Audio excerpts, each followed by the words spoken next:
পুনে হাইওয়ের পাশে রয়েছে এক শান্ত লেক। সাধারণ মানুষের কাছে এটা কেবল একটা জলাশয় হলেও হুট করেই সেই লেকের পানিতে ভেসে ওঠে এক মেয়ের বীভৎস মরদেহ। একটা মার্ডার আর 5 জন সাসপেক্ট, যাদের প্রত্যেকের কাছে রয়েছে খুনের মোটিভ। এই খুনের রহস্য ভেদ করতে পুলিশকে যে কতখানি নাকানি চুবানি খেতে হয় তা না দেখলে বিশ্বাস করা কঠিন। বলছিলাম 2024 সালে মুক্তি পাওয়া অন্যতম সারা জাগানো ক্রাইম থ্রিলার মুভি পুনে হাইওয়ের কথা। তো চলো আর কোনো প্যাচাল না বাড়িয়ে শুরু করা যাক আজকের মুভি এক্সপ্লেনেশন। মুভি শুরুতেই আমরা একটা হাড় হিম করা দৃশ্য দেখতে পাই। একটা নির্জন হ্রদের পানিতে ভেসেছিল এক মেয়ের পচা গলা মরদেহ। এই মরদেহটাকে দেখতে পেয়ে পুলিশকে খবর দেওয়া হয়। দেহটা এতই পচে গিয়েছিল যে তাকে চেনা প্রায় অসম্ভব ছিল। ফরেন্সিক টিম এবং পুলিশের কর্মকর্তারা যখন সেই রহস্যময় দেহটাকে উদ্ধার করে নিয়ে যায় তখনই বোঝা যাচ্ছিল যে এর পিছনে নিশ্চয়ই কোনো ভয়ঙ্কর অপরাধ লুকিয়ে আছে। এটা দেখে আমাদের মনে শুরুতেই একটা প্রশ্ন জাগে, কে এই মেয়ে আর কেনই বা তাকে এভাবে মেরে রাখা হয়েছে। এরপর আমাদেরকে এই গল্পের প্রধান 5 চরিত্রের সাথে পরিচয় করানো হয়। পুরো গল্পটা ভালোভাবে বোঝানোর জন্য এই নামগুলো ভালো করে মনে রেখো। তাদের মধ্যে রয়েছে বিষ্ণু, বাবু, কাঞ্জু, নিকি এবং নাতাশা। এরা সবাই ছোটবেলা থেকে একে অপরের অনেক ভালো বন্ধু। বিষ্ণু যে পেশায় একজন আইনজীবী। মুভির শুরুতেই তাদের শৈশবের রঙিন দিনগুলো দেখানো হয়, যেখানে তারা সবাই মিলে খুব আনন্দের জীবন কাটাচ্ছিল। কিন্তু হুট করেই কাহিনী কয়েক বছর এগিয়ে যায় এবং আমাদের সামনে এক করুণ বাস্তবতা ফুটে ওঠে। আমরা দেখতে পাই এই বন্ধুদের মধ্যে বাবু এক মারাত্মক দুর্ঘটনার শিকার হয়ে দীর্ঘ কয়েক বছর হসপিটালের বেডে কোমায় আছে। সে না পারে কথা বলতে, না পারে নড়াচড়া করতে, স্রেফ জ্যান্ত লাশের মতোই বেঁচে আছে। বিষ্ণু, কাঞ্জু এবং নিক্কি তাদের সেই পুরাতন বন্ধুকে দেখতে হসপিটালে যায়। সেখানে দাঁড়িয়ে তারা যখন বাবুর পাশে বসে পুরোনো দিনের স্মৃতিচারণ করছিল তখন কাঞ্জু দীর্ঘশ্বাস ফেলে বলে, আজকেও ঠিক সেই একই তারিখ যখন আমাদের জীবনে সেই ট্র্যাজেডিটা ঘটেছিল। এই কথাটা শোনার সাথে সাথে আমরা বাবুর চোখে এক চরম আতঙ্ক দেখতে পাই। মনে হচ্ছিল তার চোখের সামনে পুরাতন কোনো ভয়াবহ দৃশ্য ভেসে উঠছে। এখান থেকেই শুরু হয় সিনেমার প্রথম ফ্ল্যাশব্যাক। কয়েক বছর আগে এক গভীর রাতে পুনে হাইওয়ে দিয়ে এই বন্ধুরা যখন গাড়ি নিয়ে যাচ্ছিল তখন রাস্তার মাঝখানে তারা একটা মানুষের মরদেহ পড়ে থাকতে দেখে। এটা দেখে বাবু গাড়ি থামিয়ে যখন চেক করতে নিচে নামে তখনই ঘটে এক ভয়ঙ্কর ঘটনা। অন্ধকারের আড়াল থেকে একদল লোক বাবুর উপরে ঝাঁপিয়ে পড়ে এবং তাকে অমানসিকভাবে মারতে থাকে। ওই লোকগুলো ছিল আসলে আন্ডারওয়ার্ল্ডের কুখ্যাত ডন মানিশেখরের লোক। বাবু মানিশেখরের কিছু দামি জিনিসপত্র চুরি করে পালিয়েছিল আর তারই খেসারত আজ তাকে এভাবে দিতে হচ্ছে। গাড়ির ভিতরে বসে থাকা কাঞ্জু আর নিক্কি এতটাই ভয় পেয়ে গিয়েছিল যে তারা বাবুকে বাঁচাতে গাড়ি থেকেও নামেনি। এভাবে পুনে হাইওয়ের সেই অভিশপ্ত রাত এই বন্ধুদের সারা জীবনটাই বদলে দেয়। পরের সিনে আমাদেরকে আবার সেই পুলিশ অফিসার ভানুকে দেখানো হয়, যে সেই হ্রদ থেকে পাওয়া ওই লাশটার রহস্য সমাধানে দিনরাত এক করে খাটছে। ফরেন্সিক টিম যখন বডিটা পরীক্ষা করছিল তারা দেখতে পায় যে ওই মেয়ের শরীরে কোনো দামি গয়না বা শক্ত কোনো এভিডেন্স নেই। খুনি অত্যন্ত সতর্কতার সাথে সব প্রমাণ মুছে ফেলেছে। কিন্তু ভাগ্যের এক অদ্ভুত খেলায় এই মৃত মেয়েটির হাতে একটা স্বর্ণের চুড়ি পাওয়া যায়। ভানু অবাক হয়ে ভাবতে থাকে যে খুনি যদি সব গহনা নিয়ে থাকে তবে এই চুড়িটা সে কেন ফেলে গেল। এটা কি খুনি তাড়াহুড়া করার কারণে ফেলে গেছে নাকি এর পিছনে আছে অন্য কোনো সংকেত। এখন ভানুর নিজের ঘরে রয়েছে 2টো মেয়ে, তাই এই অজ্ঞাত পরিচয় মেয়েটার এমন পরিণতি দেখে সে খুবই কষ্ট পায়। সে মনে মনে প্রতিজ্ঞা করে যে যেভাবেই হোক এই মেয়েটার আসল পরিচয় সে খুঁজে বের করবে এবং তার মরদেহ তার বাবা মার কাছে পৌঁছে দেবে। অন্যদিকে আমরা বিষ্ণু এবং নাতাশার মধ্যে এক অদ্ভুত সম্পর্ক দেখতে পাই। আসলে ঘটনা হচ্ছে একসময় বিষ্ণু আর নাতাশা একে অপরকে পাগলের মতো ভালোবাসতো, কিন্তু কোনো এক অজানা কারণে বর্তমান তাদের মধ্যে মুখ দেখা দেখি পর্যন্ত বন্ধ। তারা যখন হসপিটালে বাবুর সাথে দেখা করতে এসেছিল তখন তাদের চোখে চাহনিতে সেই পুরাতন প্রেম আর চাপা অভিমান স্পষ্ট ফুটে উঠেছিল। বিষ্ণু কথা বলতে চাইলেও নাতাশা তাকে এড়িয়ে চলে। আসলে তাদের এই ভেঙে যাওয়া প্রেমের সাথে কি হাইওয়ে সেই ট্র্যাজেডির কোনো সম্পর্ক আছে? এখন তাদের অতীতের কোনো এক ভুলের মাসুল হয়তো তারা আজও দিয়ে যাচ্ছে। ঠিক এমন সময় ফরেন্সিক রিপোর্ট হাতে আসে এবং পুলিশ অফিসার এক ভয়ানক সত্য জানতে পারে। রিপোর্টে বলা হয়েছে মেয়েটাকে পানিতে ডুবে মারা হয়নি, বরং তার মাথার পিছনে খুব ভারী কোনো কিছু দিয়ে প্রচন্ড আঘাত করা হয়েছে। আর সেই আঘাতেই মেয়েটা মারা গেছে এবং পরে প্রমাণ লোপাটের জন্য লাশটাকে পানিতে ফেলে দেওয়া হয়। অর্থাৎ এটা একটা কোনো দুর্ঘটনা নয়, বরং এটা ছিল পরিকল্পিত কোল্ড ব্লাডেড মার্ডার। কিন্তু সব থেকে বড় ধাক্কাটা ছিল অন্য জায়গায়। ডক্টর জানায় যে মেয়েটাকে যখন মারা হয় তখন সে অন্তঃসত্ত্বা ছিল। এরপর ভানু সেই সোনার চুরিটা নিয়ে শহরের বিভিন্ন নামি দামি জুয়েলারি শপে ইনভেস্টিগেশন করতে থাকে। অবশেষে একটা বড় জুয়েলারির দোকানে গিয়ে সে একটা দারুণ লিঙ্ক খুঁজে পায়। দোকানের মালিক রেকর্ড চেক করে জানায় যে এই বিশেষ ডিজাইনের চুরিটি অর্ডার দিয়ে একটা পরিবারের জন্য বানানো হয়েছিল, আর সেই পরিবারটা ছিল এই শহরের সবচেয়ে প্রভাবশালী এবং কুখ্যাত ডন মানিশেখরের জামাইয়ের পরিবার। ভানু সেখানে পৌঁছে খবরটার সত্যতা যাচাই করে জানতে পারে যে হ্রদ থেকে উদ্ধার করা সেই পচা গলা দেহটি আসলে মানিশেখরের আদরের মেয়ে মোনার। এখন মানিশেখর শহরের মানুষের কাছে একটা আতঙ্কের নাম হলেও একজন বাবা হিসেবে সে সন্তানের ভালোর জন্য সবকিছু করতে পারত। তার ক্ষমতার দাপটে পুরো শহর কাঁপত। কিন্তু আজ নিজের মেয়ের এই বিভৎস পরিণতি সে কিছুতেই মানতে পারছিল না। ঠিক এই জায়গাতেই গল্প একটা অদ্ভুত মোড় নেয়। সেই বন্ধুদের মধ্যে একজন, যার নাম কান্ডু, সে আসলে এই মানিশেখরেরই সবচেয়ে বিশ্বস্ত লোক। কান্ডু শুধু মানিশেখরের ডান হাতি ছিল না, বরং তার উপরে ছিল মোনাকে দেখার সব দায়িত্ব। ছোটবেলা থেকেই মোনাকে বড় হতে দেখেছে কান্ডু। এখানে একটা ফ্ল্যাশব্যাকে দেখা যায় যে ছোটবেলায় মোনা একবার খেলার ছলে একটা উঁচু গাছে উঠে পড়েছিল, কিন্তু ভয়ে আর সে নামতে পারে না। সে তার বাবার রাগী মেজাজের কথা ভেবে খুব ভয় পাচ্ছিল আর ভাবছিল হয়তো নামলে তাকে অনেক বকা খেতে হবে। তখন কান্ডু তাকে পরম মমতায় গাছ থেকে নামিয়ে আনে। এরপর সে তার বাবার হাত থেকেও রক্ষা করে। সেই থেকেই কান্ডু আর মোনার মধ্যে একটা সুন্দর সম্পর্ক তৈরি হয়। মানশেখরও কান্ডুকে নিজের ভাইয়ের মতন বিশ্বাস করত, আর এই কারণে তার মেয়ের দায়িত্ব তার উপরে ছেড়ে দিয়েছিল। কিন্তু প্রশ্ন হলো, মানশেখরের মতন ভয়ঙ্কর শক্তিশালী মানুষের মেয়ে কিভাবে খুন হয়? মোনা 3 সপ্তাহের একটা মেডিটেশন ক্যাম্পের কথা বলে বাড়ি থেকে বের হয়। এছাড়াও সে জানিয়ে গিয়েছে সেখানে ফোন ব্যবহার করা যাবে না। এমনকি সে যাওয়ার আগে কান্ডু এবং তার হবু পরকেও মেসেজ করে জানিয়েছিল যে সে খুব শীঘ্রই ফিরে আসবে। কিন্তু সেই ফেরা আর হলো না। ভানু যখন মোনার ঘরে তল্লাশি করতে যায় তখন সে বুঝতে পারে যে এই খুনের পিছনে কোনো সাধারণ শত্রু নয়, বরং খুব কাছের কেউ জড়িত থাকতে পারে। অন্যদিকে কান্ডু নিজের মেয়ের মতন বড় করা মোনার লাশ দেখে পাথরের মতন স্তব্ধ হয়ে যায়। সে ভাবতেও পারেনি যে যা সুরক্ষার দায়িত্ব তার উপর ছিল সেই মোনায় আজ পৃথিবীর মায়া ছেড়ে চলে গেছে। এদিকে মোনার পরিচয় পাওয়ার পর পুলিশের কাছে এখন সবচেয়ে বড় চ্যালেঞ্জ হলো তার খুনিকে খুঁজে বের করা। ভানু যখন কান্ডুর সাথে কথা বলছিল তখন কান্ডু এক চাঞ্চল্যকর তথ্য শেয়ার করে। সে জানায় মোনা তার এই বিয়ে নিয়ে একদম খুশি ছিল না। সান নামের একটা ছেলের সাথে তার বিয়ে ঠিক হয়েছিল, আর সে ছিল এক প্রভাবশালী রাজনীতিবিদের ছেলে। মোনা কান্ডুকে প্রায় বলতো যে এই ছেলেটা তাকে মানসিকভাবে খুব অত্যাচার করে, এমনকি সে অন্য একজনকে ভালোবাসতো বলেও কান্ডু সন্দেহ করত। কিন্তু সেই গোপন প্রেমিকের নাম মোনা কখনো কাউকে জানায়নি। ঠিক এখানেই একটা ভয়ঙ্কর ফ্ল্যাশব্যাক দেখা যায়। সান একবার মোনাকে জোর করে একটা জায়গায় বসিয়ে হুমকি দিচ্ছিল। সে বলছিল যে সে যদি তাকে বিয়ে না করে তবে এই অ্যাসিড দিয়ে তার মুখ সে জ্বালিয়ে দেবে। এরপর ছেলেটা এক বোতল অ্যাসিড দেখিয়ে মোনাকে রীতিমতো ব্ল্যাকমেল করার চেষ্টা করেছিল। এই তথ্য পাওয়ার পর পুলিশ এক মুহূর্ত দেরি না করে সানের বাড়িতে তল্লাশি চালায়। এবার সেখানে সত্যি সত্যি সেই অ্যাসিডের বোতলটা পাওয়া যায়, যার ফলে পুলিশ তাকে প্রাইম সাসপেক্ট হিসেবে গ্রেফতার করে নেয়। মনে হচ্ছিল কেসটা হয়তো এখানে সমাধান হবে, কিন্তু রহস্য ছিল আরো বেশি গভীরে। পুলিশ যখন মোনার ল্যাপটপ এবং সোশ্যাল মিডিয়ার অ্যাকাউন্টগুলো চেক করতে শুরু করে তখন তারা এক রহস্যময় চরিত্রের সন্ধান পায়। মোনার প্রতিটা ইনস্টাগ্রাম পোস্টে মাসল ম্যান নামের একজন ব্যক্তিকে নিয়মিত কমেন্ট করতে দেখা যায়। এছাড়াও তাদের মধ্যে বেশ কিছু ইনবক্সে মেসেজও আদান প্রদান হয়েছিল।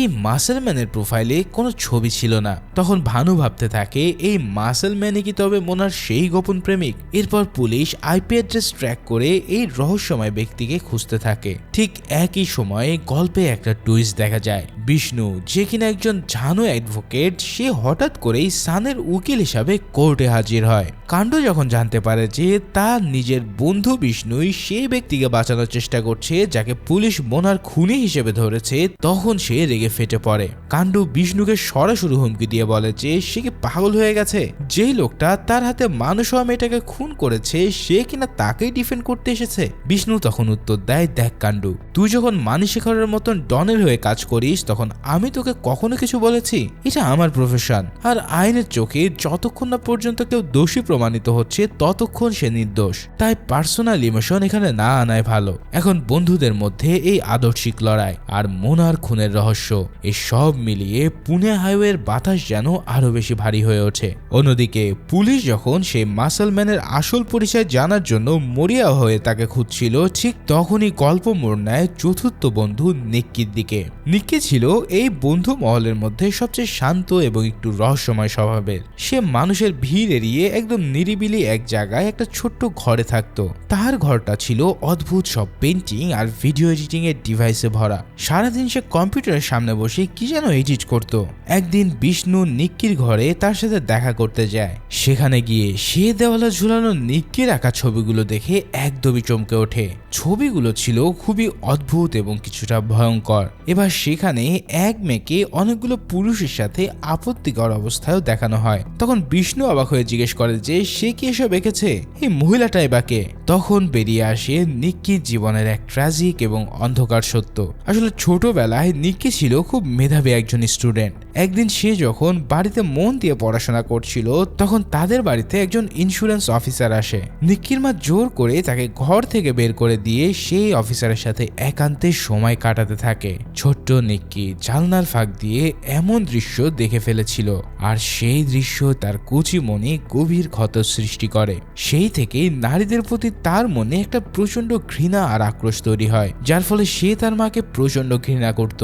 আর সেই ঘৃণা থেকে সে বড় হয়ে সব মেয়েদেরকে সন্দেহের চোখে দেখতে শুরু করে। সে মনে মনে ভাবত যে সব মেয়েরাই হয়তো তার মায়ের মতো চরিত্রহীন, একমাত্র তার ছেলে বন্ধুদের ছাড়া সে আর কাউকে বিশ্বাস করতে পারত না। এদিকে পুলিশ যখন মাসলম্যানের আইপি অ্যাড্রেস ট্র্যাক করে তখন তারা অবাক হয়ে যায়, কেননা সেই মাসলম্যান আর কেউই নয়, বরং সে ছিল তাদের বন্ধু নিক্কি। ভানু তাই এক মুহূর্ত দেরি না করে নিক্কির ঘরে উপস্থিত হয়। সেখানে তল্লাশি চালিয়ে তার ল্যাপটপে তারা এক ভয়ঙ্কর ভিডিও ক্লিপ খুঁজে পায়।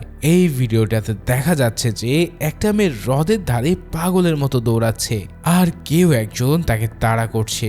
মেয়েটার পরনে ছিল ঠিক সেই একই পোশাক যা মোনার মৃতদেহেতে পাওয়া গিয়েছিল। অর্থাৎ নিকি শুধু মোনার উপরে নজর রাখতো না, বরং তার মৃত্যুর প্রতিটা মুহূর্তই সে ভিডিও নিয়েছিল।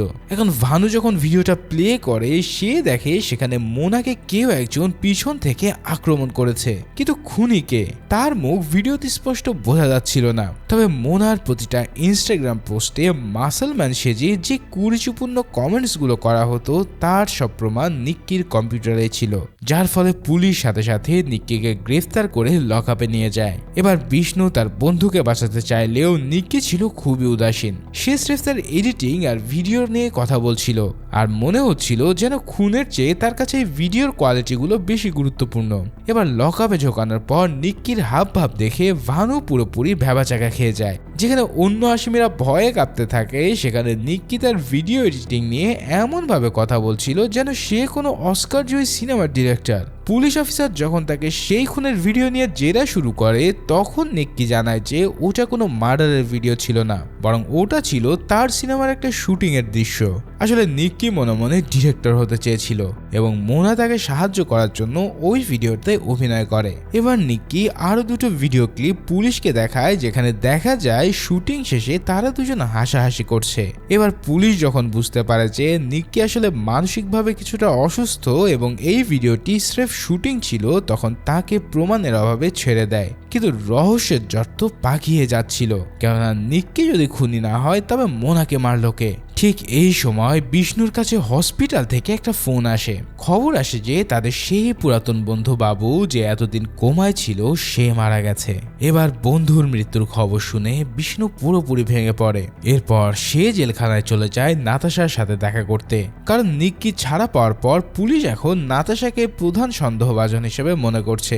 আসলে নাতাশার সাথে একান্তে কথা বলার সময় বিষ্ণু তার জীবনের একটা গোপন ট্র্যাজেডির কথা শেয়ার করে। সে জানায় যে ছোটবেলায় সে তার নিজের চোখের সামনে তার মাকে নির্মমভাবে খুন হতে দেখেছিল, আর সেই থেকে সে একা থাকতে ভয় পায়। সে নাতাশাকে বলে যে সে তাকে ভালোবাসে, কিন্তু এই ভয়টা তার থেকে এত দূরে সরিয়ে রেখেছিল।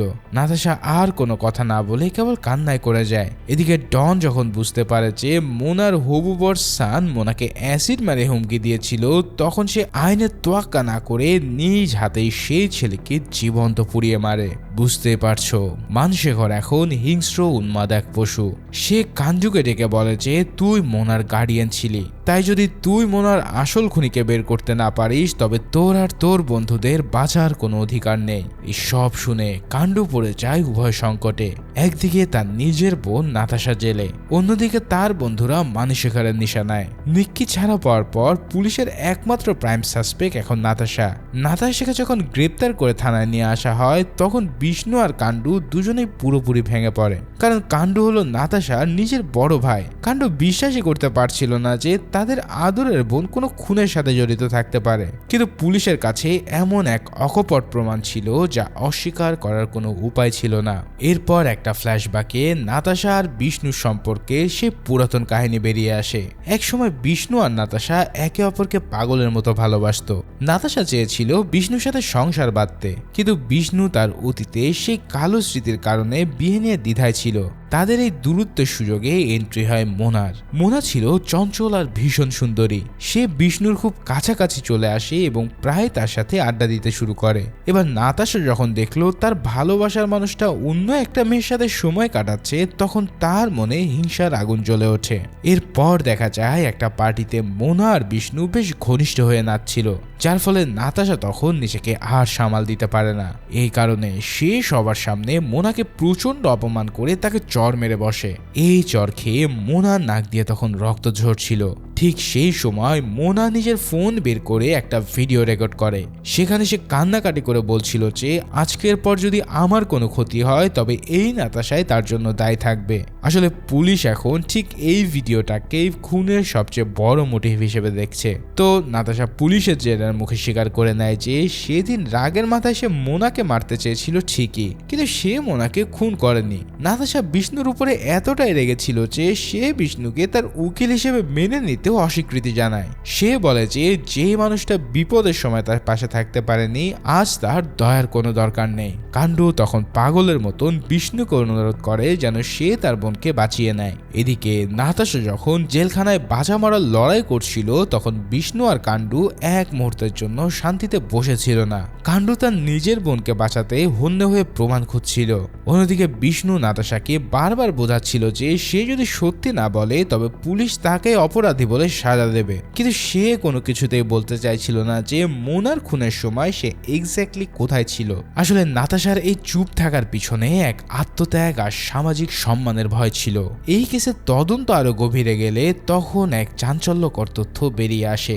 এবার দেখা যায় মোনা যেদিন খুন হয় সেদিন নাতাশা এক ব্যক্তির সাথে ছিল, কিন্তু সমস্যা হলো সেই ব্যক্তিটা ছিল বিবাহিত এবং তার স্ত্রী সন্তান রয়েছে। নাতাশা জানতো যে যদি সেই কথাটা পুলিশকে বলে দেয় তবে ওই লোকটার সংসার ভেঙে পড়বে, যার ফলে একজনের সংসার বাঁচাতে গিয়ে নাতাশা জেল খাটছিল।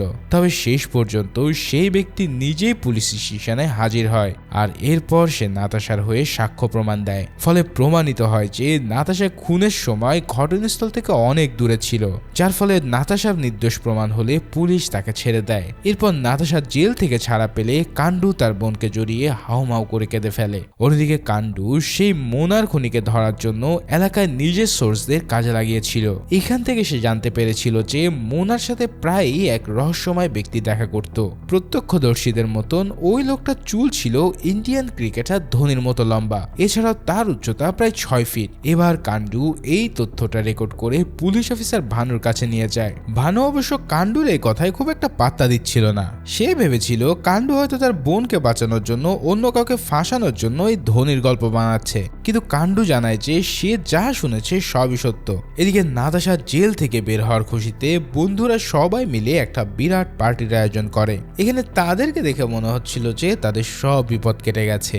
সবাই মিলে যখন পার্টিতে হই হুল্লোড় করছিল তখন তারা ঘুণাক্ষরেও টের পায়নি যে তাদের দিকে এক বিশাল বিপদ ধেয়ে আসছে। ঠিক তখনই সেই পুলিশ অফিসার তাদের পার্টিতে আসে। ভানু জানায় সে বোনার সেই রহস্যময় প্রেমিকে সন্ধান পেয়েছে। মোনার ল্যাপটপে একটা সিক্রেট ফোল্ডার ছিল। পুলিশের সাইবার ক্রাইমের টিম সেটাকে ক্র্যাক করেছে এবং সেখানেই মোনার সেই রহস্যময় প্রেমিক পাওয়া গেছে, যার নাম স্নুকি। স্নুকি নামটা শোনার পর সবার নজর চলে যায় বিষ্ণুর দিকে, কারণ বিষ্ণুর সাথে মোনার একটা ঘনিষ্ঠতা ছিল, তা সবাই জানতো। নাতাশার সন্দেহের চোখে তখন বিষ্ণুর দিকে তাকায়, দেখে মনে হচ্ছিল বিষ্ণু হয়তো তার অতীত ঢাকতেই মোনাকে খুন করেছে। কিন্তু পুলিশ অফিসার ভানু যখন বিষ্ণুকে পাশ কাটিয়ে কাণ্ডুর সামনে দাঁড়ায়, তখন পুরো ঘর যেন এক মুহূর্তের জন্য থমকে যায়। মোনার সেই গোপন প্রেমিক আর কেউই নয়, বরং সে ছিল খোদ কাণ্ডু, যে কিনা ছোটবেলা থেকেই মোনাকে নিজ হাতে বড় করেছে। এটা শোনার পর সেখানে সবার মাথায় যেন আকাশ ভেঙে পড়ে। কাণ্ডু নিজের স্ত্রীও সেখানে ছিল। সে কাঁদতে কাঁদতে সেখান থেকে বেরিয়ে যায়। নিকিতু কোনোভাবে বিশ্বাসই করতে পারছিল না। কাণ্ডু মোনার চেয়ে 17 বছরের বড়, আর ও নিজের মেয়ের মতোই তাকে আগলে রাখতো। তাহলে প্রশ্ন হচ্ছে সে এমন কেন করবে? কিন্তু পুলিশের কাছে ছিল শক্ত এভিডেন্স। মোনার ল্যাপটপে পাওয়া ভিডিওগুলোতে দেখা যায় মোনা আপত্তিকর অবস্থায় নাচছে এবং কেউ একজন সেটার ভিডিও করছে। এবার ওই ভিডিওতে মোনা তাকে বারবার স্নুকি বলে ডাক দিচ্ছিল। সবচেয়ে বড় প্রমাণটা ছিল কাণ্ডুর হাতের সেই ট্যাটু। আসলে বাবু যখন অ্যাক্সিডেন্ট করে হসপিটালে ভর্তি হয়েছিল, তখন তার বন্ধুরা বাবুর প্রতি ভালোবাসা দেখিয়ে একই রকমের ট্যাটু করে। মোনার সেই ভিডিওতে ক্যামেরাম্যানের হাতে একই ট্যাটু এবং কাণ্ডুর বিশেষ ধরনের কবজির সুতোটাও দেখা যাচ্ছিল। কাণ্ডু যখন বুঝতে পারলো যে সে ধরা খেয়ে গেছে, তখন সে কাঁদতে কাঁদতে বলতে শুরু করে যে এই সব কিছু শুরু হয়েছিল অনেক আগে। সে যখন মোনাকে দেখাশোনা করার দায়িত্ব নেয়, মোনা তখন কেবল কৈশোরে পা দিয়েছিল। ধীরে ধীরে মোনা কাণ্ডুর প্রতি এক গভীর টান অনুভব করে। কাণ্ডু জানতো এটা ভুল। সে বয়সে মোনার চেয়ে অনেক বড়, এছাড়াও তার রয়েছে নিজের এক সাজানো সংসার। তাই সে চাইলেই তখনই মোনাকে থামিয়ে দিতে পারত। কিন্তু মোনার সে ভালোবাসার জেদের কাছে কাণ্ডু নিজের বিবেককে বিসর্জন দিয়ে দেয়। বাইরের পৃথিবীর কাছে কাণ্ডু ছিল মোনার আদর্শ ভাই, কিন্তু লোক চক্ষুর আড়ালে তাদের মধ্যে গড়ে উঠেছিল এক গোপন শারীরিক সম্পর্ক। এবার এই সম্পর্কে লুকিয়ে রাখার জন্য মোনা এক ভয়ঙ্কর বুদ্ধি বের করে। সে সবার সামনে বিষ্ণুর সাথে খুব ঘনিষ্ঠ হওয়ার অভিনয় করতে থাকে। বিষ্ণুর সাথে ড্যান্স করা কিংবা তার কাছাকাছি থাকার মূল উদ্দেশ্য ছিল যেন মানুষের নজর কাঞ্জুর উপর থেকে সরে গিয়ে বিষ্ণুর উপরে পড়ে। এমনকি নাতাশার সাথে মোনার যে ঝামেলা হয়েছিল, সেটাও ছিল এই সাজানো নাটকেরই একটা অংশ।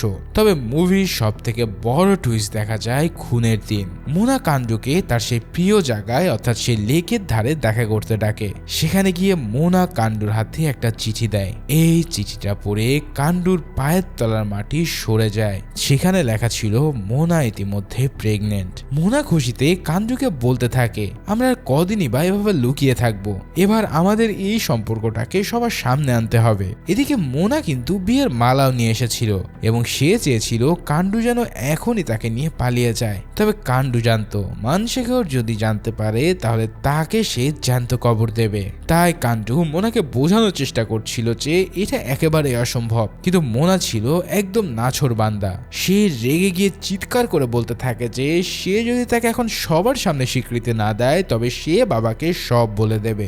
এবার এই কথা শুনে কাণ্ডু তার হিতাহিত জ্ঞান হারিয়ে ফেলে। সে মোনাকে থামাতে গেলে তাদের মধ্যে শুরু হয় ধস্তাধস্তি। ঠিক সেই মুহূর্তে মোনার পা পিছলে যায় এবং সে একটা গাছের উপরে গিয়ে পড়ে, যার ফলে তার মাথায় প্রচন্ড আঘাত লাগার কারণে মুহূর্তের মধ্যেই মোনা সেখানে মারা যায়। এটা দেখে কাণ্ডু তখন পুরোপুরি ঘাবড়ে ওঠে।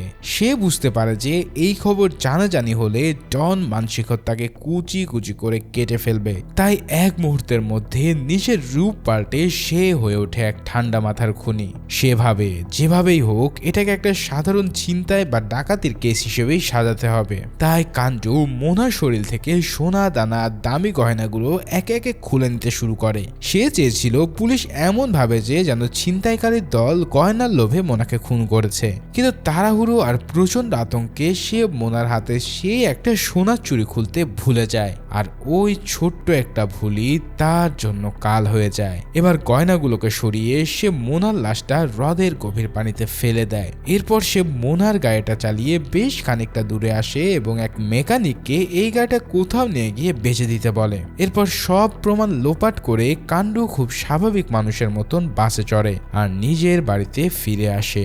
ফাইনালি কাণ্ডুর এই স্বীকারোক্তি শোনার পর বিষ্ণু যেন রাগে কাঁপছিল। সে কাণ্ডুর কলার চেপে ধরে চিৎকার করে বলে যে তোর লজ্জা করলো না কাণ্ডু? তুই শুধু একটা খুন করিসনি, বরং নিজের অপরাধ ঢাকতে তুই তোর বন্ধুদের ব্যবহার করেছিস। তোর জন্য আজ নাতাশাকে জেলে যেতে হয়েছে। নিকিকে তোকে পাগল আর খুনি ভাবছে, এমনকি আমাকেও তুই সন্দেহের মুখে ঠেলে দিয়েছিলিস। কাণ্ডু তখন হাউমাউ করে কাঁদতে কাঁদতে তার কাছে ক্ষমা চায়। সে বুঝতে পারছিল তার এই পাপের কোনো ক্ষমা নেই। একদিকে সে নিজের বোন আর বন্ধুদের কাছে অপরাধী, আর অন্যদিকে মানশেখর যখন জানতে পারবে তার মেয়ের খুনি খোদ কাণ্ডু, তখন তার পরিণতি হবে ভয়াবহ। ঠিক এই সময় পুলিশ অফিসার কাণ্ডুকে গ্রেফতার করতে আসে। সে জানতো পুলিশ গ্রেফতার করলেও মানশেখর তাকে ক্ষমা করবে না। তাই কাণ্ডু পুলিশ অফিসারের কাছে গিয়ে এক প্রস্তাব দেয়। সে জানায় পুলিশ অনেক দিন ধরে মানশেখরকে ধরার চেষ্টা করছিল, কিন্তু কোনো প্রমাণ না পাওয়ায় তাকে ধরতে পারেনি। তাই সে নিজেকে টোপ হিসেবে এবার ব্যবহার করতে রাজি আছে। পুলিশ অফিসারের কাছেও এটা ছিল একটা সুবর্ণ সুযোগ, তাই তারা এই ডিলে রাজি হয়ে যায়। এবার কাণ্ডু মানশেখরকে খবর পাঠায় যে সে মোনার আসল খুনিকে খুঁজে পেয়েছে, তাই সে তার সাথে একা দেখা করতে চায়। এই কথা শুনে মানশেখর যখন সেখানে পৌঁছায় তখন কাণ্ডু কাঁদতে কাঁদতে নিজের অপরাধ স্বীকার করে নেয়। সে বলে, আমি আপনার বিশ্বাসের অমর্যাদা করেছি, মোনার মৃত্যুর জন্য আমি দায়ী। এখন নিজের সব থেকে বিশ্বস্ত লোকের মুখে এই কথা শুনে মানশেখর হিতাহিত জ্ঞান হারিয়ে ফেলে। সিনেমার একদম শেষে দেখা যায় পুনে হাইওয়ে আবারও শান্ত হয়ে গেছে, কিন্তু নাতাশা আর বিষ্ণুর বোনের সেই ট্র্যাজেডির ক্ষত সারা জীবন এখানে থেকে যাবে। কাণ্ডু জেলের অন্ধকারে নিজের কৃতকর্ম সাজা ভোগ করছে, আর বাবু তো আগেই পৃথিবী থেকে চলে গেছে। এভাবেই এক বুক হাহাকার আর বিশ্বাসঘাতকতা নিয়ে এই মুভিটা এখানেই শেষ হয়। তো ভিডিওটা কেমন লাগলো তা অবশ্যই জানিও। মানুষের লালসার এক মুহূর্তের ভুল কিভাবে অনেকগুলো জীবন ধ্বংস করে দিতে পারে এই মুভিটা সেটাই শিখিয়ে যায়। তো ভিডিওটা ভালো লেগে থাকলে অবশ্যই লাইক এবং সাবস্ক্রাইব করো। দেখা হচ্ছে পরের কোনো ভিডিওতে, সেই পর্যন্ত আল্লাহ হাফেজ।